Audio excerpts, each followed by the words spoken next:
KABFF 회원 여러분들 안녕하십니까? 아침 저녁으로 이제 가을의 기운을 느끼는 때입니다. 환절기에 각별히 건강 챙기시길 바랍니다. 저희 KABFF 회원 여러분들 중에는 위기를 잘 극복하고 혁신적인 생각으로 사업을 키워온 우수한 기업가 분들이 참 많습니다. 지난 시간에는 현 KABFF의 회장이신 YBM 민선식 회장님을 모시고 사업 성공 스토리와 좋은 조언을 들을 수 있었습니다. 많은 관심을 가주신 덕분에 오늘 이렇게 두 번째 시간을 마련하게 되었습니다. 먼저 오늘 회사는 어떤 회사인지 회사 소개 영상을 보시고 두 번째 주인공을 만나 뵙도록 하겠습니다.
오늘 모실 분은 글로벌 패션 전문 기업인 한세실업과 토종 패션 브랜드 한세 MK, 유아동 전문 브랜드 한세드림, 인터넷 서점 1위 예스24를 비롯해 70년 전통의 교육출판 기업인 동아출판 등 글로벌 패션 문화 콘텐츠 기업인 한세예스24 홀딩스를 이끌고 계신 김동영 회장님을 모셨습니다. 회장님 안녕하십니까? 네, 안녕하십니까? 네, 반갑습니다. 네. 오늘 이렇게 귀한 시간 내어주셔서 감사드립니다. 네, 감사합니다. 그동안 네. 어떻게 지내고 계셨는지요? 뭐 잘 지냈다 그러기는 그렇고 그냥 잘 지냈습니다. 그 회장님께서는 지난 KABFF의 그 초대 회장으로서도 큰 역할을 해오셨는데요. 네, 오랜만에 만난 우리 회원분들께도 인사 말씀 부탁드립니다. 회원 여러분, 그동안 잘 지내셨습니까? 제가 이제 회장을 떠난 지도 한참 됐는데요. 그 사이에 그 코로나 때문에 여러분들을 뵙지도 못하고 그저 이렇게 이 화면을 통해서 다시 한번 인사를 드리게 됐습니다. 여러분들이 이제 어려운 고비가 끝나가는 것 같습니다. 여러분들 더욱더 힘내시고요. 여러분들 회사에 좋은 일이 있고 여러분들 가족 모두에게 좋은 건강과 행복이 있기를 기원드리면서 다음번 만날 때까지 만나도록 하겠습니다. 제가 본격적인 질문을 드리기 전에 회장님 집무실에 딱 들어오면서 굉장히 눈에 띄는 사진이 하나 있습니다. 바로 여기 송혜교 씨 사진인 것 같은데요. 아, 송혜교인 줄 알았어요? 네네, 알고 있습니다. 그런 분이 굉장히 좋은데요. 보통 못 알아보는데. 이 사진은 어떤 사진인가요? 그게 이제 네. 패션은 네네. 패션에서 참 중요한 게 의외로 사진입니다. 그래서 좋은 사진 작가가 꼭 필요한 거거든요. 네. 근데 저거는 누가 찍었냐면은요, 그 샤넬의 그 수석 디자이너를 오래 하신 칼 라거펠트가 예. 직접 찍은 사진입니다. 그 사람이 이제 디자이너지만 사진도 굉장히 잘 찍습니다. 네. 그래서 이제 그분이 이제 저 작품들을 가지고 와서 한국에서 전시회를 했어요. 한 10년 됐습니다. 네. 근데 이제 특징이 뭐냐 그러면은 전문 모델을 안 쓴 사진입니다. 그러니까 소위 말해서 셀레브리티들한테 자기 옷을 입혀서 사진을 네. 찍어서 예를 들자면 일본의 이제 오노 요코라든지 네. 이런 사람들 그 사진을 했는데 한국 사람으로는 딱 송혜교 한 사람입니다. 네. 그래서 저기 보면은 정말로 잘 찍은 사진입니다. 엄청 네. 잘 찍은 사진입니다. 물론 포토샵이 많이 되어 있지만은 그래서 이제 그거를 이제 가끔씩 그 사진을 보면서 아, 저런 좋은 이제 옷을 만들어야지 저런 좋은 사진을 찍게 네. 해야지 하는 그런 생각을 합니다. 네. 그 오늘 이제 제가 인터뷰를 준비하면서 회장님께서 걸어온 40여 년 동안에 대한 스토리에 대해서 굉장히 궁금하고 듣고 싶은 이야기들이 참 많거든요. 예. 근데 그 중에서도 먼저 창업 스토리가 굉장히 궁금합니다. 그 미국인 3명 중에 1명은 한세실업의 옷을 입습니다라는 광고 문구를 제가 본 적이 있어요. 예, 근데 이 문구처럼 아마도 저를 포함해서 대한민국에서도 이 대부분의 국민들은 한세실업의 옷을 한 번 이상은 입어봤거나 혹은 현재 입고 있을 거라고 이제 생각이 되는데요. 이런 그 갭이라든지 H&M, 자라 등 수많은 글로벌 브랜드들의 든든한 그 OEM 생산 업체로 성장해온 이 한세실업이 과연 창업 동기가 어떻게 되는지, 그 다음에 그 당시에 국내 환경에 대해서 말씀 좀 부탁드리겠습니다. 네. 제가 이제 처음 창업한 해가 1972년인데요. 그때가 말하자면은 그 대한민국에서 처음으로 많은 창업들이 일어났던 때라고 볼 수가 있습니다. 네. 우리가 이제 그 일반적으로 창업을 생각을 하면은 네. 제 IMF 이후에 그 이제 그 새로운 벤처 기업들이 많이 생길 때 네. 정부도 도와주고 네. 또한 분위기도 그렇게 돼서 벤처 기업이 많이 생겼던 그때를 창업의 시대로 생각하는데 네. 실제 그 이전에 68년 후반에서부터 70년대 중반까지, 그러니까 이제 그 유명한 이제 그 김우중 선배가 네. 창업했던 게 60년대 후반이거든요. 네. 그때 많은 수출 기업들이 그 창업을 했습니다. 네. 그래서 성공한 기업도 있고 실패한 기업도 있고 한데 그런 창업의 그런 그 이제 붐이라 그럴까요? 분위기 속에서 네. 그 저도 그 중에 이제 창업한 한 사람이 됐던 거죠. 지금 저희 앞서 영상에서 보셨다시피 그 회장님께서는 패션부터 문화 콘텐츠까지 다양한 사업을 이끌고 계십니다. 연매출 3조 원에 달하는 한세 예스24 홀딩스의 성공기까지는 순탄치만은 않았을 텐데요. 창업 당시에 어떤 어려움 같은 건 없으셨는지요?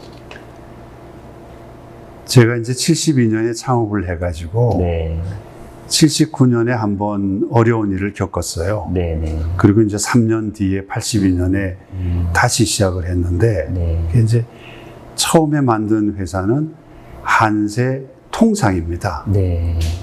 그리고 3년 뒤에 82년에 창업한 회사는 한세 실업이죠. 그러니까 다른 법인입니다. 네. 예, 옛날 법인은 이제 부도가 나서 네. 버렸고 네. 이제 새로 이제 만들었는데 한세라는 이름을 그냥 가져간 거죠. 그래서 이제 새로 회사를 하려고 하니까 주변에서 그 부도난 그 이름 별로 좋지도 않은 이름을 네. 왜 또 가져가려고 하느냐 네. 이런 얘기들을 하면서 이름을 바꾸라고 하는 분들이 있었거든요. 네. 근데 이제 나는 생각에 이름이 뭐가 나쁘냐. 네.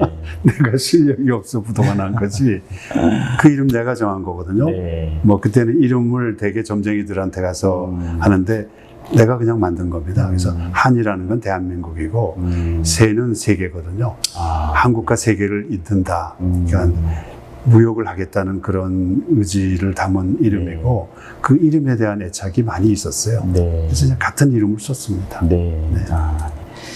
패션 분야의 외길을 걸어온 기업이 느닷없이 온라인 최대의 도서 판매 기업인 예스24를 인수하게 됩니다. 그러면서 사명 또한 한세실업에서 지금의 한세 예스24 홀딩스로 바뀌게 되는데요. 아마도 패션을 뛰어넘어서 이 문화 분야로까지 성장을 위한 회장님의 어떤 성견 지명을 통한 선택이 아니었나 이렇게 생각이 되는데요. 그때 당시 어떤 인수 배경과 생각은 어떠셨는지? 네.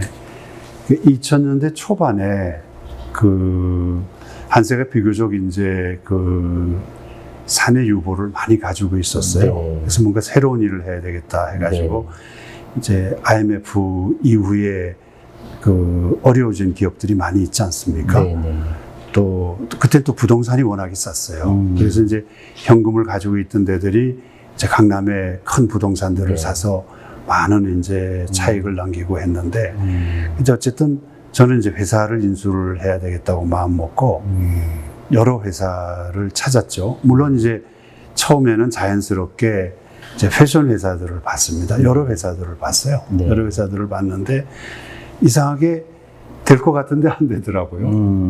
그 될 것 같은데 안 된 그런 근데 그게 다 인연인 것 같아요. 네. 그러면서 또 한편 이제 인터넷 비즈니스를 해야 되겠다. 네. 그때는 이제 포탈도 네이버가 절대적인 강자가 아니었어요. 네. 포탈이 많았습니다. 네. 그 다음에 이제 그 이커머스도 굉장히 뭐 세분화된 그 이커머스들이 있었어요. 네. 예를 들어서 화장품만 전문으로 파는 데가 있기도 하고, 네. 뭐 더 나아가서는 화장품 중에서 향수만 그 따로 파는 그런 그 이커머스 몰들도 있었거든요. 이제 그런 것들이 불가능해졌죠. 네. 다른 데가 커지면서요. 네. 그래서 이제 그때는 이제 다양한 여러 회사들이 있었고 부침이 심할 때거든요. 네. 그래서 공부를 많이 했습니다. 그래서 이제 포탈 쪽도 공부를 하고 또 이커머스 쪽도 공부를 하고 네. 그러면서 이제 도서몰 쪽 네. 그때만 해도 이미 아마존이 대한민국에서 알려지기 시작할 때거든요. 네. 그렇죠. 그래서 이제 도서몰 쪽을 공부를 하다가 예스24가 그 잘하면 인수를 할 수 있겠다 하는 그런 생각이 들었거든요. 네. 그래서 예스24에 대해서 미리 공부를 많이 했습니다. 많이 공부를 했는데 갑자기 이게 매물로 나왔다 그러는 거예요. 네. 그래서 이제 매물로 나왔다는 게 어떻게 이제 매물로 나왔었냐면요. 다음에서 인수를 하려고 그랬었어요. 그때는 다음이 네이버보다도 오히려 더 강할 때였거든요. 앞서가고 있을 때였어요. 그래가지고 서로 가격 협상 과정 다 했었어요. 네. 그래서 다음이 마지막에 가서 도장을 안 찍은 겁니다. 이제 왜 안 찍었냐? 그러니까 이게 뭐 인터넷 비즈니스는 비즈니스인데 이게 마지막의 경쟁력은 네. 이 도소몰의 경쟁력은 물류거든요. 네. 창고를 운영해야 돼. 물류하면 그럴듯해 보이는데 결국은 창고를 운영해야 되는데 네. 그게 이제 재미가 없다 생각한 거죠, 이분들이. 그래서 그 소식을 딱 듣고 그 다음에 물론 이제 중간에 이제 그 일을 해주시는 데가 있었지만은 네. 그쪽에다 이제 제안을 할 때 다음이 주겠다는 금액을 내가 그대로 주겠다. 네. 더 그걸 하지 않겠다. 네. 그렇게 이제 얘기를 했죠. 그러니까 이제 어차피 이제 이건 매각을 하려고 정해졌던 거기 때문에 네. 다음하고 똑같은 조건을 하겠다. 그러니까 언론 저쪽에 도장을 찍었죠. 그래서 이게 그때 처음에 인수할 때 50점 몇 프로를 인수를 했어요. 딱 네. 50% 넘는 건데 이게 전형적인 벤처 기업이라서 일대 주주가 10몇 프로밖에 없었어요. 아, 네. 그러니까 여러 사람 지분을 이제 일대 주주가 끌어모아 가지고 자기 우호 지분이죠. 네. 그걸 팔겠다고 내놓은 거죠. 그래서 연합 세력, 50점 몇 프로를 그대로 인수할 수 있었던 거죠. 네. 그 회장님께서는 수많은 위기를 이제 기회로 또 만들어 오셨고, 아까 이제 예스24실 인수했던 것처럼, 또 새로운 패러다임 때마다 미래를 정확히 내다보는 통찰력으로, 한세 S24 홀딩스를 성장시켰던, 존경받는 선배 기업가이십니다. 네. 이렇게 회장님의 그 큰 해안으로 바라볼 때 현재 지금 많은 국내 기업들이 겪고 있는 어려움이 있다면 이게 어떤 것인지, 그리고 이를 좀 잘 극복해내기 위한 방법이 있다면 회장님 한 말씀 부탁드립니다. 우리나라 기업들이 뭐 당면한 어려움이 한두 가지가 아니잖아요. 네. 그거는 뭐 신문을 한 장만 펼쳐봐도 다 알 네. 수 있는 건데요. 근데 그 중에 이제 어떤 것은 우리가 노력해서 고칠 수 있는 것도 있고, 네. 또 어떤 거는 고치기 정말 어려운 것도 있는 거거든요. 그렇죠. 그래서 고칠 수 있는 것은 고치려고 노력을 해야 되겠죠. 네. 뭐 얘기도 하고 목소리도 크게 내고 네. 또 따질 건 따지고 그렇게 해야 되겠지만은 네. 동시에 주어져 있는 현실을 받아들인다는 게 난 참 중요한 것 같아요. 그래서 예를 들어서 이런 거잖아요. 네. 나는 이제 국내에서 이제 제조업을 하다가 네. 85년부터 해외 나가기 시작해서 그 다음 해 이제 한 1년 반 준비해서 그 다음에 공장 문을 해외에 열었거든요. 네. 근데 그때도 물론 나보다 더 빨리 나간 사람도 있습니다. 네. 근데 같은 이제 신발이나 이 의류나 무슨 이런 소위 말해서 노동집약적인 그런 회사들은 나가야 되는 게 명확하거든요. 네. 명확한데 근데 그거를 이제 자꾸 망설이고 이렇게 뭐가 달라질 게 별로 없는데도 네. 하다가 결국은 오히려 어떤 의미에서는 이쪽 분야에서 더 큰 기업들이 해외를 늦게 나가고 네. 좀 더 상대적으로 2등, 3등 하던 기업들이 해외를 먼저 나갔어요. 네. 그래서 지금 그 뒤에 뭐 신발이든 뭐 패션이든 그 당시에 이제 선두에 있던 그런 기업들, 네. 그런 기업들은 사실은 해외에 늦게 나갔기 때문에 적응을 못 해가지고 다 없어졌거든요. 네. 신발도 그렇습니다. 신발도 지금 해외 나가서 잘하고 있는 기업들은 네. 그 당시에 1위, 2위 기업들이 아니에요. 네. 그래서 지금 현재도 우리가 가지고 있는 그런 여건을 네.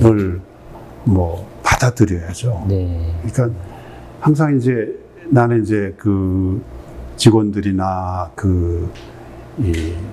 우리 아이들이 이제 지금 회사를 실제로 다 경영을 하고 있지만 네. 이제 뭐 나이 먹으면 잔소리가 많지 않습니까? 그런데 내가 잔소리에 늘 하는 잔소리 중에 하나가 네. 희망하고 현실하고를 확실히 구분해야 된다. 근데 그 말은 쉬운데 실제는 안 그렇거든요. 나도 자꾸 희망을 현실로 착각하는 경우가 많습니다. 네. 현실은 다른 건데 이랬으면 하는 희망이 있잖아요. 근데 그 희망하고 현실을 뚜렷이 구분해서 현실에 맞는 그런 이제 그 정책 결정이 필요하다고 생각을 합니다. 네. 그 현재 회장님께서는 또 다양한 사회공헌 활동에도 관심이 많으시다고 제가 알고 있습니다. 직접 사제를 또 출연해서 한세 예스24 문화재단을 만드신 것으로 알고 있는데요. 재단에서는 어떤 사업들을 진행하고 계시는지? 네. 재단의 이제 그 제일 기본적인 그 사업 목적은 네. 그 아세안 10개국 네. 그게 이제 큰 나라로 지금 인도네시아나 뭐 필리핀이나 베트남이나 태국 이런 나라들 10개 나라가 있지 않습니까? 네. 이 나라의 문화를 한국에 소개하겠다. 이게 이제 제일 큰 이제 목적입니다. 네. 그래서 뭐 그 외에 뭐 다른 것들도 있습니다. 예를 들어서 그 이제 제가 이제 돌아가신 이제 선친을 기념해 가지고 그 의학상을 하나 만들어 놓은 게 한 30년 넘은 게 있는데 네. 원래 개인이 하던 거를 이제 재단에서 맡아서 제 상을 주고 있는 거라든지 뭐 그런 것들이 있긴 있는데 네. 기본 목적은 이제 그거에서 그 이제 아시안 여러 나라들의 그 일단 미술품을 한국에 들여와서 전시하는 거를 몇 년 동안 계속해서 했고요. 네. 근데 그때도 놀란 게 뭐냐면요. 맨 처음에 이제 베트남 거를 가져왔어요. 네. 그 다음에 이제 뭐 인도네시아 이런 나라를 가져왔는데 공식적인 이 미술 전시회가 그 나라 미술 전시회가 우리가 처음 한 겁니다. 아, 네. 이게 지금 어느 때인데요. 현지에서도 그런 게 거의 없어요. 아니 한국에 와서 한 한국에서. 거죠. 아, 네. 그러니까 한국 사람들이 미국도 잘 알고 유럽도 잘 알고 물론 일본도 잘 알고 중국도 잘 아는데 아시안 쪽에 대해서는 사실은 잘 몰랐던 거죠. 네.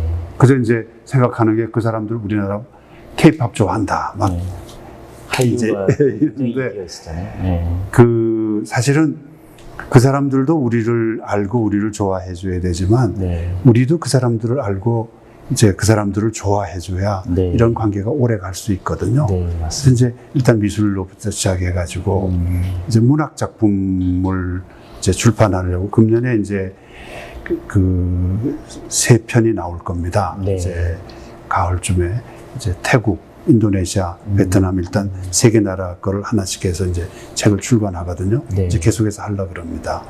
그래서 뭐 그 외에 뭐 대학생들 이제 한 일주일 열흘 정도 가서 봉사도 하고 네. 이제 그 나라도 알기 위한 것도 이제 벌써 한 10몇 년 됐습니다. 그거 다. 네. 그것도 원래는 이제 회사에서 하던 걸 재단에서 받아가지고 그 연수를 보내거든요. 한 20명 보내면은 그 사람들이 이제 베트남에 갑니다. 네. 베트남에 가서 베트남에서 한국어 전공하는 학생들하고 같이 팀을 짭니다. 아, 네. 그럼 우리가 한 20명 가니까 저쪽에서 한 20, 30명, 40, 50명 되지 않습니까? 네. 네. 가서 계속 처음서부터 이제 뭘 시켰냐면요. 장애인 학교 가서 봉사를 시켰습니다. 아, 그리고 이제 마지막 하루 정도는 이제 관광도 하고 그랬지만은 네. 가서 내내 봉사하는 겁니다. 그러니까 이제 본인도 느끼는 게 많을 겁니다. 네. 가서 그 온전치 않은 그런 이제 학생들을 가르치고 그러니까 여기서 준비를 엄청나게 해서 갑니다. 네. 뭐 가서 뭐 노래도 가르치고 그림도 가르치고 춤도 가르치고 태권도도 가르치고 뭐 애들이 그냥 뭐 내내 좋아할 만한 거. 네. 그러면서 이제 그거를 베트남 학생들하고 같이 하거든요. 네. 같이 서로 친해지고 교류도 되고 그런 그 여러 가지 이제 다목적적인 그런 것들이 있지 않습니까? 네. 그런 그 활동이라든지 뭐 얘기를 하면 좀 더 있습니다. 이게 네. 뭐 다양한 여러 가지 것 네. 한데 기본적으로는 그 한국과 아시안 열 나라들 네. 나는 그게 우리한테 굉장히 중요한 지역이라고 생각하거든요. 그렇죠. 맞습니다. 물론 이제 일본도 중요하고 중국도 중요하지만 이 아시안 10개국이 이제 엄청 빠른 속도로 지금 발전하고 있는 나라고 현재까지는 한국하고 참 친해요. 네. 뭐 그 경제적으로나 문화적으로나 근데 더 노력을 해야 되거든요. 그래서 이제 그 우리 정도의 그 회사에서 네. 우리가 거기 공장이 세 나라에 나가 있으니까요. 네. 우리가 그런 역할을 하면 참 좋겠다 싶어서 이제 그런 역할을 하고 있는 겁니다.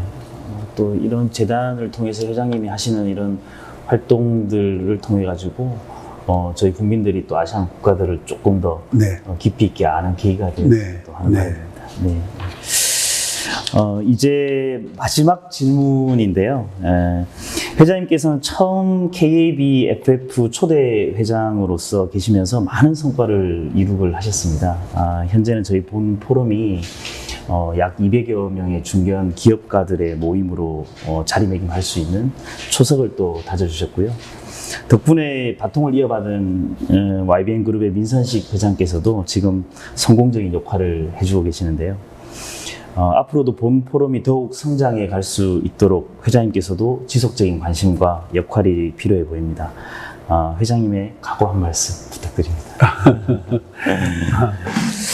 뭐 회장은 이제 물러섰지만은 이제 계속 뭐 많은 이제 도움이 될 수 있는 노력을 해야 되겠죠. 사실 뭐 우리 포럼은 이제 사실은 이제 뭐 저도 뭐 회장이라고 해서 일을 했지만은 실질적으로 이제 모든 그 이 일은 그 큰 계획이나 모든 것들은 그 유장희 박사님께서 쭉 해오셨고 아직도 이제 계속적으로 이제 관심과 그 도움을 주고 계시기 때문에 뭐 걱정이 절 됩니다. 저는 제가 할 수 있는 걸 뭐든지 다 하도록 그렇게 하겠습니다. 네. 감사합니다. 네. 오늘은 희망 인터뷰 두 번째 시간으로 패션과 문화를 아우르는 글로벌 기업인 한세예스24 홀딩스의 김동영 회장님을 모시고 유익한 말씀을 많이 들을 수 있었습니다. 우리 KAB FF 회원 여러분들께도 기업 활동에 힘이 되고 희망이 되는 시간이지 않았나 생각이 듭니다. 오늘 인터뷰에 응해 주신 김동영 회장님께 다시 한번 감사드립니다. 네, 감사합니다. 네. 회장님, 저희 끝으로 항상 이 희망 인터뷰의 마지막 시간으로 우리 회원 여러분들한테 희망 기운을 드리는 시간이 있습니다. 바로 다 같이 화이팅을 한번 외치는 그 시간이 있고요. 끝으로 이제 화이팅을 한번 외치면서 마지막을 장식하도록 하겠습니다. 다음, 이쪽에 보시고 하시면 될 것 같고요. 다음에는 또 더 좋은 기업가분들을 모시고 또 희망 인터뷰를 이어갈 수 있도록 하겠습니다. 오늘 김동영 회장님께 다시 한번 감사를 드리면서 제가 먼저 화이팅을 외쳐보도록 하겠습니다. 자, KAB FF 회원 여러분들 화이팅!